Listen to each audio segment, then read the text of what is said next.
guys, what's up and welcome back to my channel. So today I thought it would be fun to sit down and show you guys kind of how I set up my March spread for my bullet journal. I'm really loving this. This is my second month. If you missed my first video, I will have it up in an iCard there for you to check out kind of how I set up my beginning stuff along with my February spread. So anyway, jumping right into March, I was really excited to do March right when I started bullet journaling. This was the first spread that I was really excited to do. So I couldn't wait for February to be done so that I could get right into it.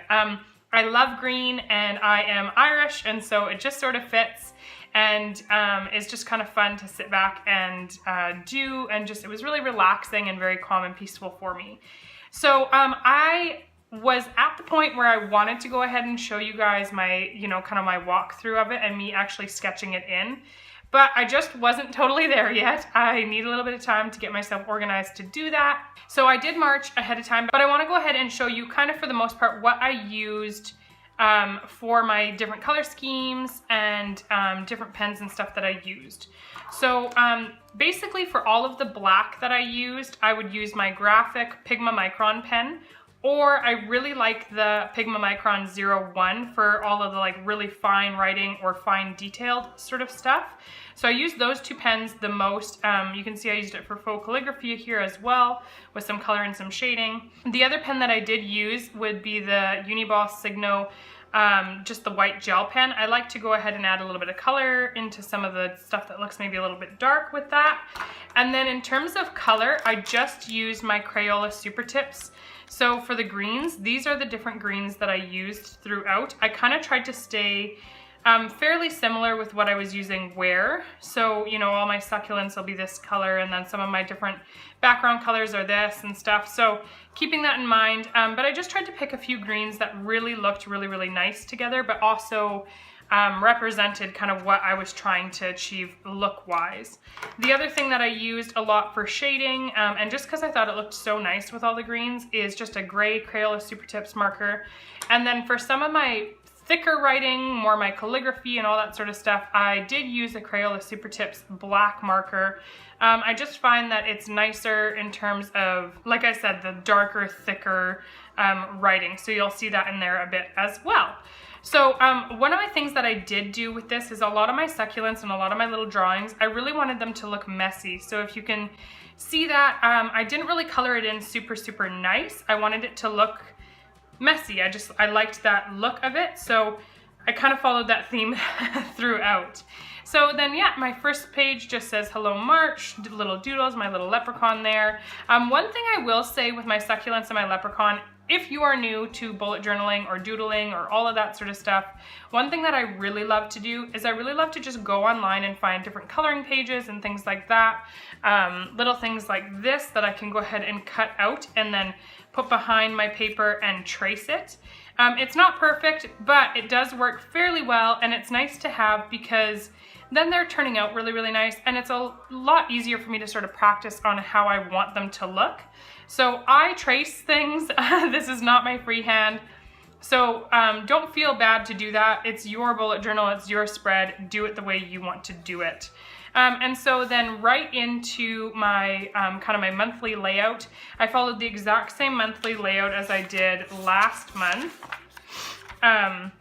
Exactly the same, except just different color schemes. So I added the green and the gray up there, just a really soft green and some gray. And then again, my big Crayola Super Tips black marker with some of my white gel pen, just to sort of give it some highlight and some definition.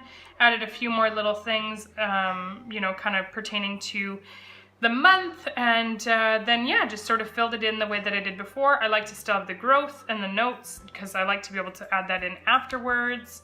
And then moving on, I wanted to still have, I had this in my last spread as well. If you missed my last spread, you can go check that out.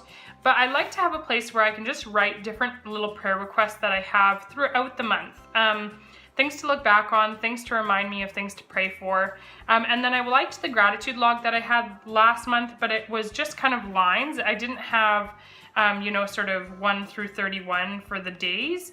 I thought it would be more fun, and I'll just try it this month and see if I like it, but I thought it would be more fun to sit and have, like, each day I'm going to sit down at the end of the day and say something that I'm grateful for and try to come up with, you know, something different each day, and then do that every month. So hopefully I like this setup better than my last setup, just because my last setup I found that when I was coming back to it, I just was forgetting things that I was grateful for, and I just don't want to be forgetful of that. I want to be very adamant and, you know, remind myself to really be grateful for the things that have happened in the day. So then this spread here, both of these are new to my monthly spread. I wanted to have something to keep track of all my videos. I do have something for the year to keep track of my videos, but I just wanted something monthly. I have 9 days that have to have a video that comes out, and so I want to be able to write down kind of my video idea or the video that went out, when it went out, all that sort of stuff in here. It's just going to be an easier layout for me to kind of look at. This is still a really, really great one. Sorry, where is it? This is still a really, really great one for future ideas, and I can always add them in monthly as I go, but I just sort of thought that this setup was nice to be able to kind of just have one space to look at it for the month. And then I really wanted to try a habit tracker. Again, I thought it would be something fun to do. I was finding that I just wasn't opening up my journal enough, and so if I'm doing something where I'm, you know, kind of trying to keep myself productive every day with different things like, you know, cleaning and my vitamins and doing my gratitude and my prayer log and, you know, uploading to Instagram or YouTube, reading my Bible or my journal, exercise, water, emails, all that sort of stuff. Things that I really want to like try to focus on, and then I'll just probably take like my marker and just sort of shade it in if I've done it on that day.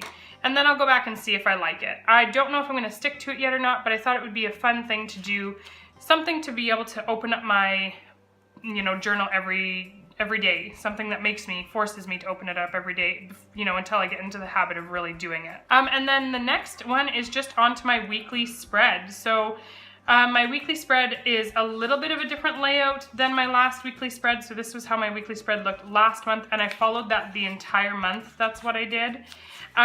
This one, I wanted to try something a little bit different, and I might even do something different each week. We're gonna see, I guess, and see how much I like this sort of setup of it.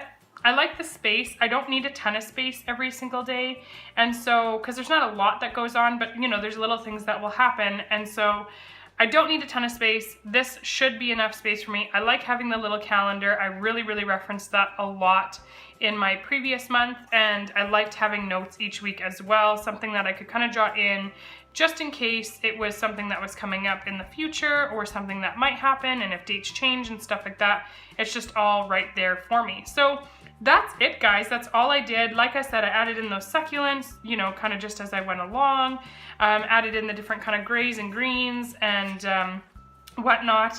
But I really, really enjoy March. I think March is just really, really pretty. It looks really nice. It looks very fluid. The colors all match really, really nicely. So anyway, guys, if you are interested in watching me sort of do this in front of you guys, go ahead and comment down below and let me know that that would be something that you were interested in, and I will work on it for April and see if that's something that works for me as well. Anyway, guys, I hope you enjoyed this. Give it a big thumbs up if you did. Let me know in the comments below also if there's, you know, sort of a theme that you guys want to see for April, and we will see you in my next one. Bye, guys.